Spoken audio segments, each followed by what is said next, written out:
years. Our next speaker today is going to be Robert Linn from the Detroit Land Bank Authority. And Robert is the Director of Planning and Analysis and has a background and putting it to good use in urban planning, analyzing data, just has been really, I mean, I've known you over the years in your work with the Land Bank. We've talked a lot about land use planning. I think that's a really top of mind issue in the city. You know, I've been talking about it for years with all the demolition and space. So let's hear from you a little bit. I'm going to get out of here, but let's hear from you a little bit about, you know, your thoughts about contributions to this housing conversation today. Sure. Well, first, I just wanted to thank you all for having me. I'm so honored to be here. When I look out in this crowd, I see so many titans of the housing conversation. It's really an honor to be able to share our work with all of you.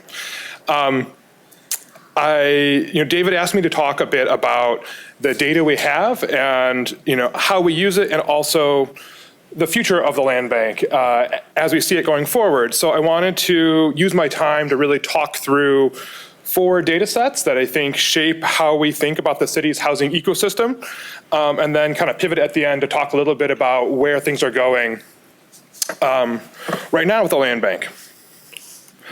So first I wanted to talk a little bit about vacant homes. And I think at first blush, I don't know that vacant homes are a top indicator in the housing discourse, but I want to talk about their role in our work and really why I see them as such a critical piece of the city's housing ecosystem. So I think the story of the land bank's growth really begins in 2014.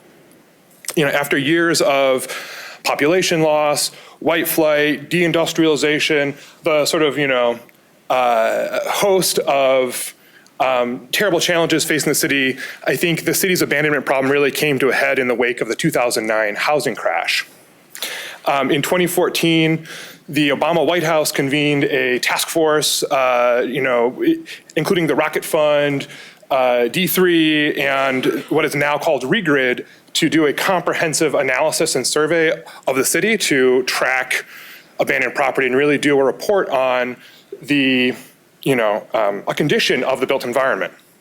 And this, comprehensive survey of every residential property in the city would go on to find 80,000 problem properties.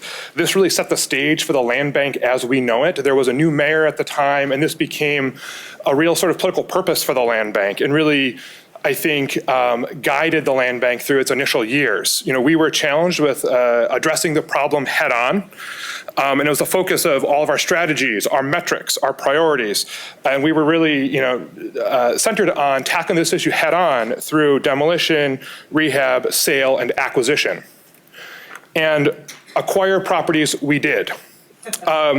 More than half of the properties found in that survey were publicly owned already by a host of different public actors, from the planning department, the police department, Wayne County Treasurer, state land bank, state DNR. And so one of my first projects was to go around and hat in hand and ask for all those properties so we could become the owner of last resort and centralize them.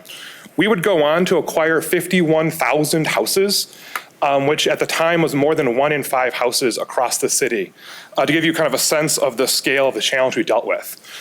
We never actually had 51,000 houses at one time. As you can see, we kind of hit a peak in 2017 when we had about 30,000 houses, because we were constantly acquiring, selling, and tearing houses down. Today, our pipeline stands at 1,800 houses, and so this is largely a sort of historical process. We have about 250 houses queued for demolition, 330 that are sold awaiting closing, 543 that are occupied, and 700 were being prepped for sale. And that's really the extent of our structure inventory now.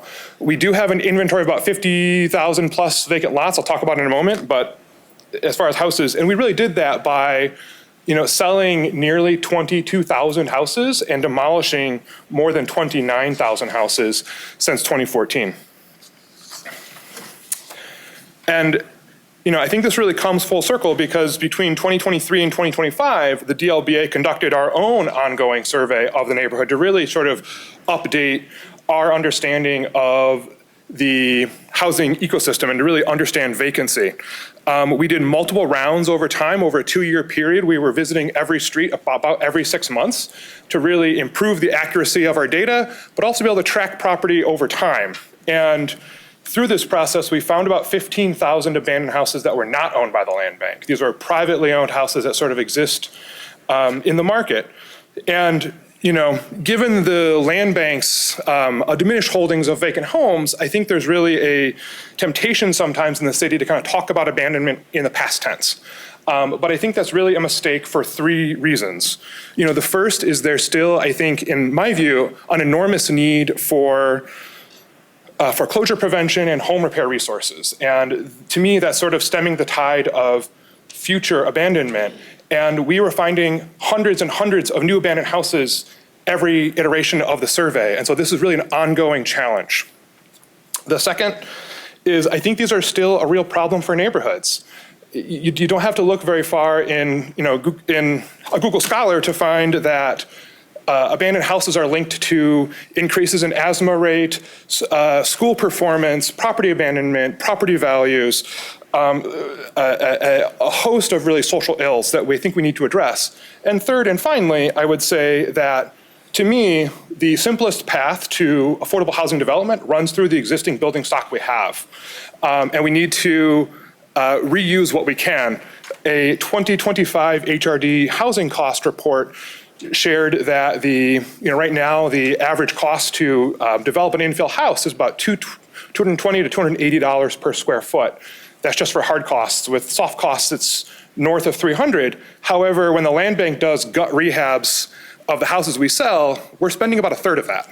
And I think this really, tells the story that we need to reuse what we can to save on housing development. Next, I kind of want to talk a little bit about home values. So, all of this work has led to a real stark increase in property values. Last year, a MSU researcher, Nigel Griswold, did an economic impact analysis of land bank's work. And when you look at all of the homes that were repaired and reoccupied and all the demos, found about $2 billion in aggregate impact on neighboring property values. And I think this is really spread across the city. When we began this work in 2014, the average MLS value of a house in the city was $35,000. Today it's $125,000. And there's been this more than threefold increase. I think it's interesting too, this has happened so fast, a lot of residents are really unaware. When you compare the ACS reported survey data on your home value to the on-market sales data, Detroit has about a 30% gap from one value to the other, which is the largest in the country. The national average is about 10%, so residents kind of devalue their home by about 10%. In Detroit, it's about 30%, and that's a real challenge we need to work through because I think people tend to get taken advantage of and lose out when they don't understand the real value of their home. I think one of the things that's important to me about this is really who benefited.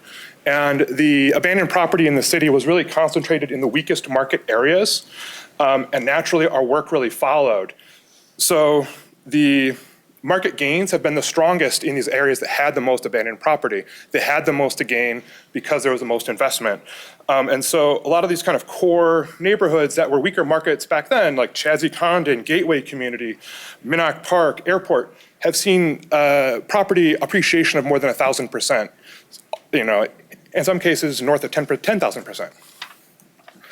But despite all this work, a lot of work remains. This map shows the gap between prevailing resale values and HRD's infill hard costs to really show you, I think, the challenge facing us when we're trying to build new housing. The kind of base numbers would tell us that it's almost impossible to do market rate infill housing in the pink and red areas, and just sort of possible in the yellow areas and the green areas. But this is really a challenge before us. I want to kind of turn and talk about our purchasers a little bit.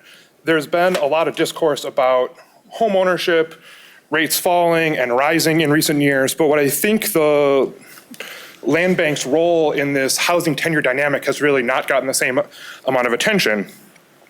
About a generation ago, Detroit became a renter majority city for the first time after being a primarily homeowner city for years and years and years.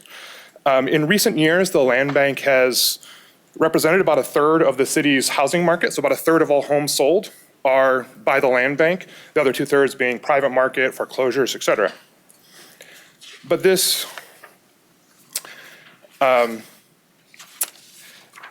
graph is about race, but this could just as easily be about gender, age, et cetera. This graph shows the racial composition of the city and the racial composition of our buyers, and they're nearly identical.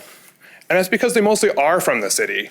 I think the land bank gets accused of, selling a lot to investors, but the reality is, 82% of our buyers are from the city. And I think that really underscores why we've been able to have this impact. And I'd say that, in 2023, for the first time, ACS data shows that the city became a majority homeowner city for the first time. And I think that's largely, or partly because of the land bank's work in selling property to Detroiters. The last data point I want to kind of turn to for a moment is land values. I think one of the less well-tracked data points in the housing ecosystem I see is the price of land. This is just a quick screen grab from Zillow earlier this week, but it shows, this is all vacant lots. Vacant lots listed for sale for $55,000, $49,000, $150,000, $75,000. And this is maybe a little bit of an outlying example, but the MLS data shows that the prevailing average land value across the city has increased tenfold in the last 10 years. And I think this is important because that same 2025 HRD housing cost showed that land is a hair under 10% of the total cost of infill housing. But given this trend, it's also the fastest rising by quite a bit. And so we've really been thinking a lot about that.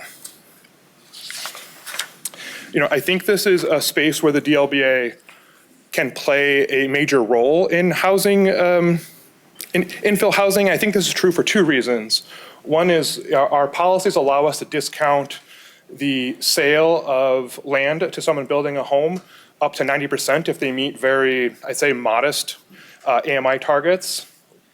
25% of the units have to be available at 80% of AMI or lower. But also because the land bank controls about 40% of vacant lots citywide. And obviously this is concentrated in some areas and less concentrated in others. But in total, this gives the land bank in the city, enormous market power to influence pricing. And as the price of land, increases, this will become a more and more powerful tool. I think it's for this reason we've developed a system for providing more intention to our land sales. This is our current land review area map. That's sort of insider lingo for the areas where we have alternative methods or different rules by which we sell property. In the white areas, we really list every lot we own to neighbors through the side lot, neighborhood lot programs. The red and yellow areas are the places where our city counterparts at the housing department, transportation department, airport department, planning department have asked us to restrict the sale of our property. In the yellow areas, we don't really sell any property. In the pink areas, we sell kind of with their blessing. But the blue areas are the areas where we see the greatest need and opportunity for new housing production. And so in those areas, we really limit our sales to not sell our neighborhood lots and sell side lots really to owner occupants who have been there for a few years. And we will only sell a single lot. We're very much, I'd say, still building out these tools, but as the city's focus turns to ground up infill, I believe this will become a more and more powerful tool. To close, I really wanted to pivot from data to strategy. David asked that I kind of touch on Mayor Sheffield's Rise Higher program for the land bank. I can say she has a very big and ambitious agenda for the land bank with new boards and new policies and customer service.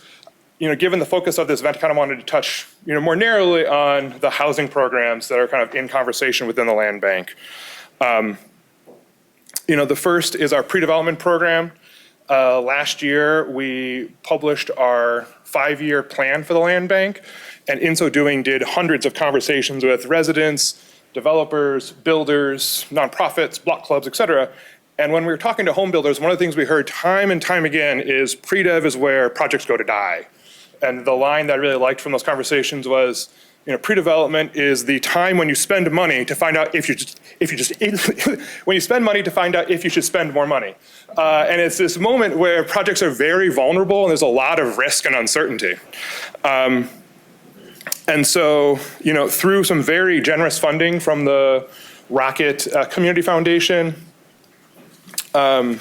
we've launched a pre-development program at the land bank.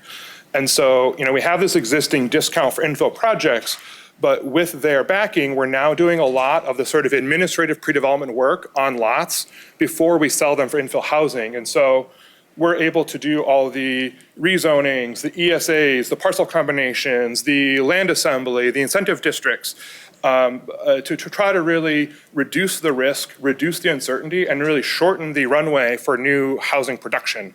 The soft costs are 30% of the housing price, but we think there's also a lot of risk and uncertainty there that we're able to lessen by doing this work upfront before the buyer's even at the table. I also wanted to talk briefly about our home sales policies. Many of you I think are aware we have sort of an auction program and an own it now platform and a host of other kind of lesser home sales platforms. We're in conversation around with our board and our colleagues at the city about really reducing the number of platforms so that there's less sort of, a complexity for residents to know where to look for different properties, and there are more eyes on each one. We're also working on increasing the amount of information a lot. So we're looking at, the data we can share about home inspections, utility connections. Can we add better photography, drone footage, show roofs, et cetera, to really maximize the amount of information our buyers are getting. We're also looking at what funding we can make available to buyers to kind of ease them through the rehab process. On the occupied property front, I mentioned we have about 500 homes or so right now. We have a new outreach partnership with Bridget at UCHC. And we've done a lot of great work in making contact with residents for the first time. I think we're finding that by working with a independent, trusted nonprofit, a lot of residents are coming forward and engaging with us about buying the home back that previously not wanted to interact with us. And then finally, we have a multifamily rehab program we're launching. We have 2 20-unit buildings on Longview Street on the east side. We are working to rehab and kind of turn the program into a revolving fund where we're able to reinvest those dollars into future multifamily properties. On that note, I really wanted to turn it over to questions, see if you guys had anything you wanted to ask me. Thank you. I'll come back up here because I'll start Please, go ahead. this conversation off too, just raising some of the things we've talked about when you talk about your 5-year plan for the land bank and going forward. I mean, at the legislative level, we know from the council and otherwise there's been discussion about, should there be a restructuring of the land bank? I know that funding wise in the budget, there was less money going over for some supportive things for the land bank. Some people were going as far as saying dissolve the land bank. So where do things stand with all these conversations right now, and just like how is the future structure going to look? What about the funding changes and how that's affected the operation? Can you address some of that for the audience? No, those are all great questions, and I'd say, I kind of touched on this earlier. This is a very dynamic time for the land bank. We had a board of 5 members who are kind of in various stages of turning over, and so we think we'll have 5 new board members next month. And so I think we'll have a lot more information about the future direction. I think the indication we've gotten from our colleagues at the city is really that there is a long-term place for the land bank to be the owner of last resort. There are a lot of really important statutory tools the land bank has that I think make it really an invaluable partner. We can do expedited quiet title on properties, and title is a real bear that I think any government faces. The other thing is we can sell properties at a discount. Cities under the Home Rule Cities Act must sell them at market, and we're able to discount it, which is another really powerful tool. And I'd also say that, in terms of funding, The land bank, has not gotten funding from the last 2 years, but also has a very sizable fund balance that we're able to really use to, subsidize these operations, in the short to medium term. And, where things go in a couple of years, I think is a really good question. Thank you. And I'm sure other people have questions. We hear a lot about issues with residents and with, people who want to get ownership in general and some of the issues with navigating. I don't know if that'll be part of the discussion today or how that's getting better, but please go ahead. Yes, so speaking on a land bank, I'm a community advocate and also a licensed builder. And I also am the CEO of a nonprofit. And one of my concerns with land bank is we have all this inventory in our community. And here we say we're here for the better community and we have so much blight. So who is the person that decides that these land bank homes are for sale or to rehab? Because as a builder, for one, as you were speaking on a third and what it costs to rehab these buildings, we have so much homeless in our community.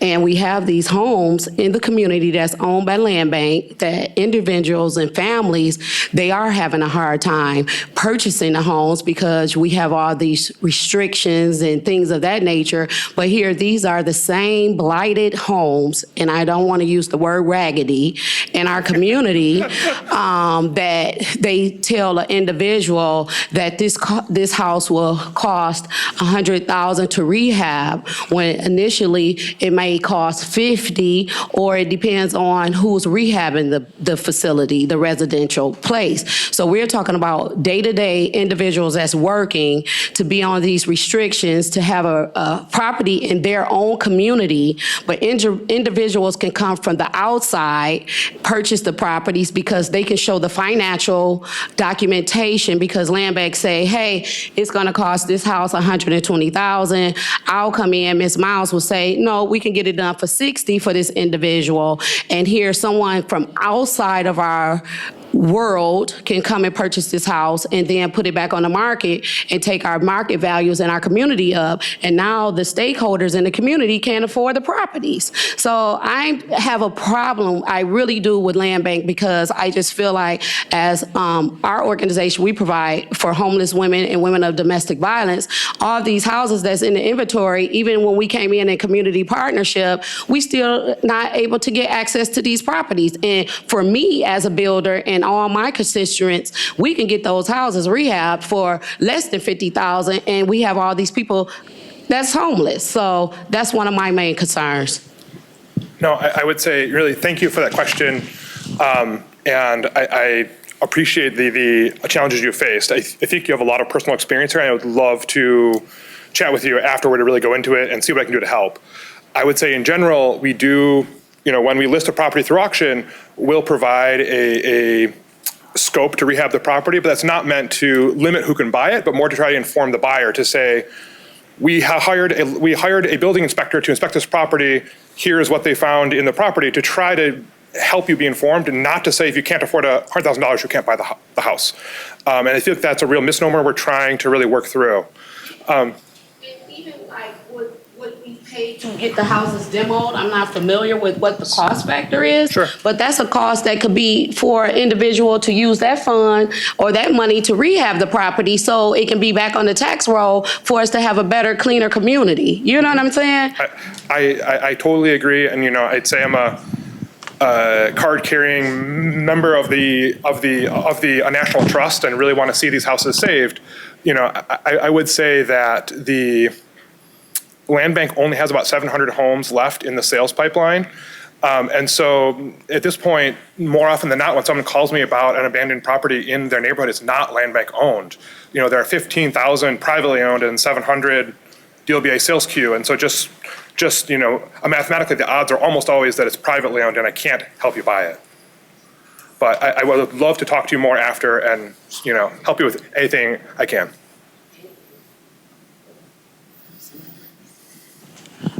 I'll let you pick. Yeah, I had a question about, there's a federal housing bill, which I asked about earlier, but the mayor seems to be in tow with some of the things that the that this new federal housing bill would do.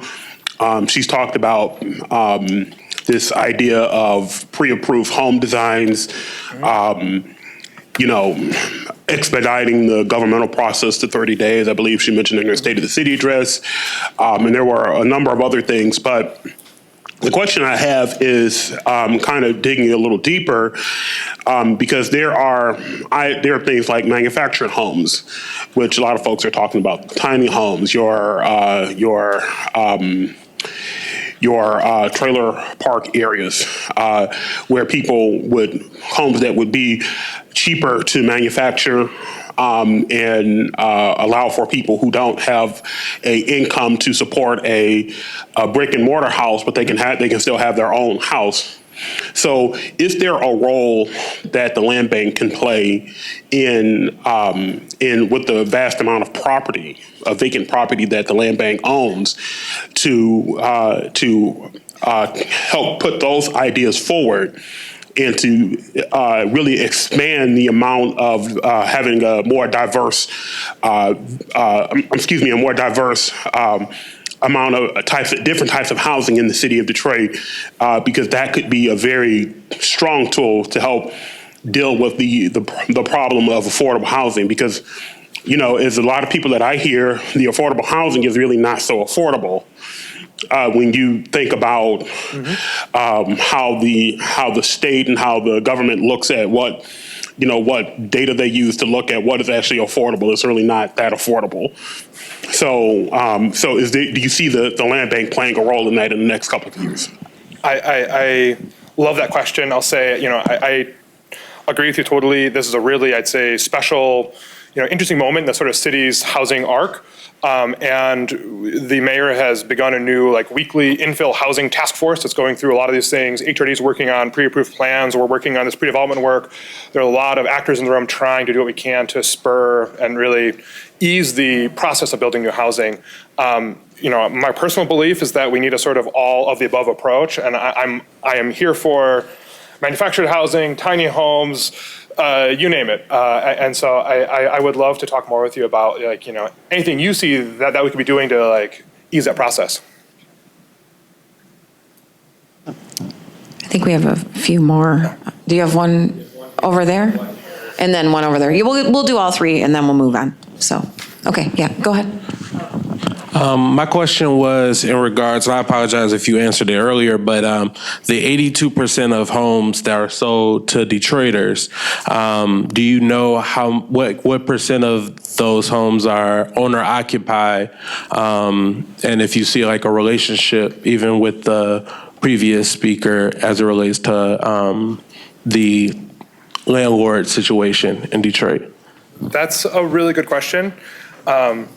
I would say, we do get data from our buyers on their intent for the property. However, I'm leery to even give it to you because my belief is that a lot of people tell us they're going to be homeowners when they might oftentimes want to be a landlord.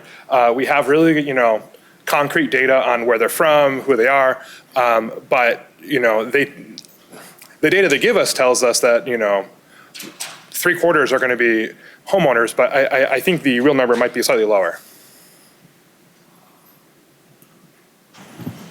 Robbie, could you speak to the compliance pipeline issue? I really appreciate that you started out with the vacant houses that we have are the lowest hanging fruit for getting affordable housing back on the market. I know you have several thousand houses that you sold over the past 5+ years that people are still vacant and people are still working on. And I think there's maybe folks in this room who could provide carrots for those owners, but has to start out with you all providing the stick to say, we're going to take this house back unless you put it back on the market.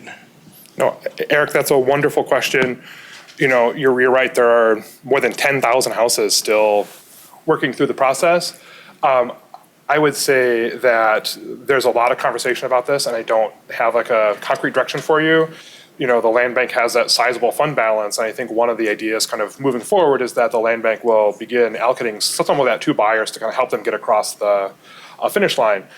We also have a lot of tools where, you know, a property owner who's like changed their mind can like assign it to somebody else. And so we're talking about like tools to better market that so they can then sell it to somebody else who can finish the job. But this is all very much in flux. You know, I mentioned we have 5 new board members, or will have 5 new board members by the end of the month, I think. And so where that goes, I don't fully know yet. And then I think we have one more over here. Hello, yes, thank you so much for this presentation. It was really, really great. And I actually think my question was kind of asked and kind of answered in the last 2 questions, so I'll try to make it quick. But you had said 82% of buyers are Detroiters, and the other percentage, you know, comes from different places. And my question was, is there a process to ensure that they are going to charge a fair rent? Is there any requirements that they do have to provide affordable housing? And can that be a conversation with your upcoming board members? Because the last 3 people had also kind of roped all of that in together, that, you know, we do need to ensure that the people buying these homes are actually providing fair housing. So. No, I love that question. You know, I kind of started with the 2014 survey because I feel like it's really hard for me to understate how that like undergirded our work. And there was this like flashing red light of just like, get the properties out the door, back into the hands of people that can reuse them, because we were finding that, you know, every year about 15% became demos. And so we were trying to race against time to get them rehabbed. I think now that we have a smaller, more stable inventory of homes, we're rethinking a lot of those things. And I think we can, you know, rather than optimize for speed, really optimize for quality. And I think we're thinking about a lot of tools we can, because we have a smaller role in we know we will have a smaller role in the city's housing market going forward, but still a very big one, and want to do, you know, what's best for neighborhoods. Thank you. And thank you, Robert, for speaking today. Thank you.